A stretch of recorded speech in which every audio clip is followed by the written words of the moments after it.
Assalamualaikum warahmatullahi wabarakatuh. Jumpa lagi dengan Ibu Rahmi dalam pembelajaran IPA yang asyik dan menarik. Pada kali ini kita akan membahas tentang pesawat sederhana.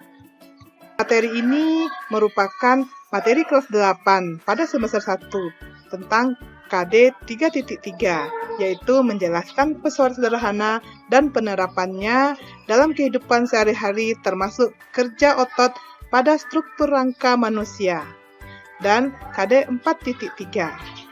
Adapun tujuan pembelajaran kita kali ini, yang pertama menjelaskan konsep pesawat sederhana, yang kedua menjelaskan konsep tuas atau pengungkit, yang ketiga membedakan jenis tuas atau pengungkit, keempat menganalisa penerapan tuas dalam kehidupan sehari-hari, termasuk kerja otot pada struktur rangka manusia.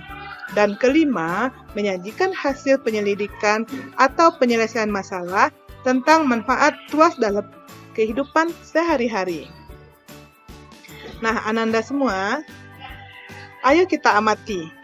Di sini ada beberapa gambar yang sering kita gunakan dalam kehidupan sehari-hari.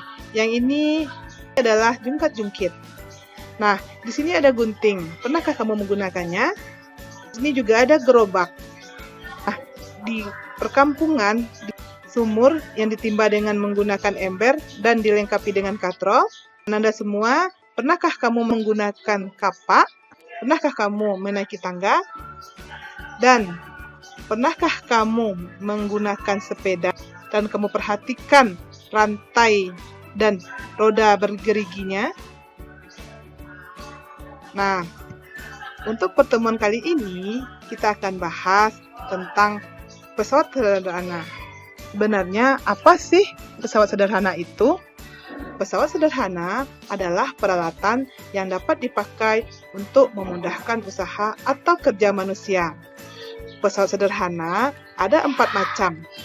Ada tuas, ada katrol, ada bidang miring, dan ada roda berpolos atau roda bergerigi. Untuk pertemuan kali ini, kita hanya membahas tuas terlebih dahulu. Nah, tuas disebut juga dengan pengungkit. Nah, pengungkit ini merupakan pesawat sederhana yang paling sederhana. Pengungkit terdiri dari sebuah batang kaku yang berotasi di sekitar titik tetap yang dinamakan dengan titik tumpu. Selain titik tumpu yang menjadi tumpuan bagi pengungkit, ada 2 titik lagi, yaitu titik beban dan titik kuasa.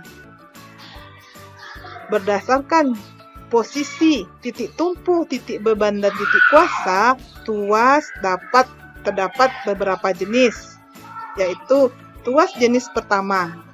Tuas jenis pertama, titik tumpu berada di tengah, berada di antara titik beban dengan titik kuasa. Sedangkan pengungkit jenis kedua, posisi yang di tengah adalah titik beban. Titik beban terletak antara titik tumpu dengan titik kuasa. Sedangkan pengungkit jenis ketiga, yang posisi berada di tengah adalah titik kuasanya. Titik kuasa berada di antara titik tumpu dengan titik beban. Anda semua, marilah kita lihat macam-macam jenis tuas atau pengungkit. Nah, contohnya pengungkit 1. Perhatikan gambar yang di sini. Ada gunting,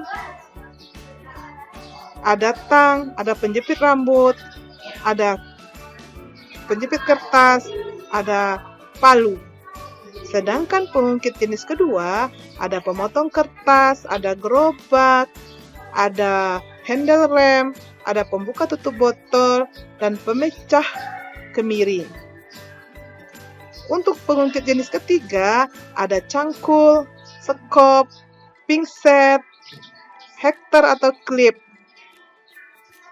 Nah, Anda semua, dalam pesawat sederhana, kita dapat temukan rumus atau hubungan antara titik tumpu, titik beban, dan kuasa.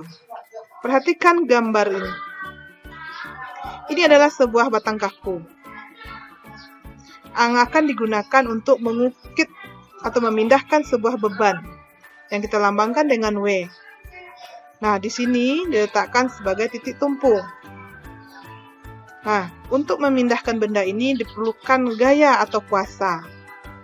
Hubungannya secara matematis adalah W, beban, kali lengan beban akan sama dengan kuasa kali lengan kuasa. Apakah itu W? W adalah berat beban, satuannya Newton. LB akan sama dengan LW, yaitu lengan beban. Sedangkan F adalah gaya atau kuasa. LK adalah lengan kuasa. Ananda semua, kita menggunakan sebuah alat atau pesawat sederhana pasti ada manfaatnya. Nah, seberapa manfaat atau keuntungan yang diperoleh jika menggunakan pesawat sederhana, itulah dinamakan dengan keuntungan mekanik yang kita lambangkan dengan KM. Secara matematis, keuntungan mekanik dirumuskan dengan beban per kuasa, atau keuntungan mekanik dirumuskan dengan lengan kuasa per lengan beban. Untuk lebih pahamnya, Ananda semua, marilah kita lihat contoh soal. Sebuah benda akan diangkat dengan menggunakan pengungkit seperti tampak pada gambar. Nah, berapakah gaya yang diperlukan untuk mengangkat beban tersebut? Berapakah keuntungan mekanik yang diberikan oleh pengungkit? Nah, untuk menyelesaikannya, kita buat terlebih dahulu apa yang diketahui.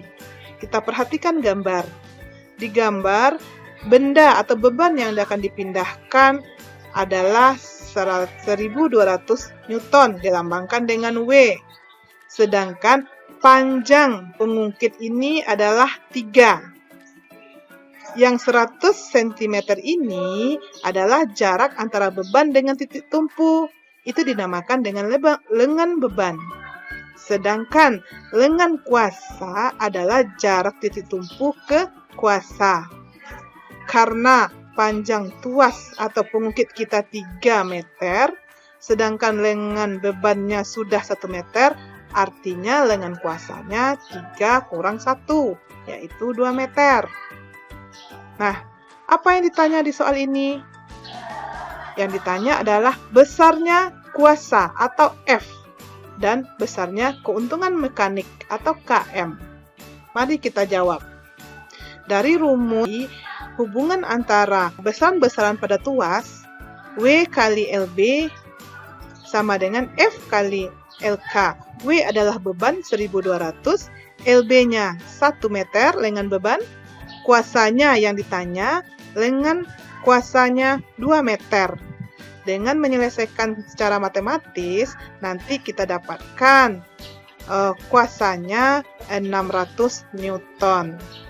Sedangkan untuk keuntungan mekanik, kita pakai rumus beban per kuasa. Bebannya 1200, sedangkan kuasanya 600, sehingga didapatkan keuntungan mekanik 2 kali. Jadi, gaya yang diperlukan untuk mengangkat beban adalah 600 Newton. Sedangkan keuntungan mekanik tuas adalah 2 kali. Nah, Ananda semua, sekarang kita lihat prinsip tuas pada sistem gerak. Tahukah kamu, selain pada peralatan dan teknologi yang bisa kamu gunakan pada kehidupan sehari-hari, prinsip tuas sederhana juga ada yang berlaku pada struktur otot dan rangka manusia. Pada saat mengangkat beban seperti gambar, telapak tangan yang menggenggam beban ini sebagai gaya. Sedangkan siku sebagai sendi antara lengan atas dan lengan bawah digunakan sebagai titik tumpu. Sedangkan kuasa adalah lengan bawah. Nah, ini termasuk jenis tuas ketiga. Nah, sekarang kita lihat atlet yang sedang bermain badminton ini. Maka, prinsip kerja tuas pada sistem gerak dapat diidentifikasi seperti gambar di samping. Kita perhatikan bagian kepala. Pengungkit jenis 1, karena titik tumpu berada di antara kuasa dan beban. Hal ini terjadi ketika pemain bulu tangkis menggunakan otot leher untuk menengadahkan kepalanya. Yang kedua, bagian tangannya. Kuasa terletak di antara titik tumpu dan beban. Kondisi ini terjadi ketika pemain bulu tangkis mengangkat otot lengan dan bahu. Sedangkan bagian yang ketiga, kita perhatikan kaki dari atlet. Ini merupakan pengungkit jenis 2. Beban berada di antara titik tumpu dan kuasa. Kondisi ini terjadi ketika otot betis pemain bulu tangkis mengangkat beban tubuhnya dengan bertumpu pada jari kakinya.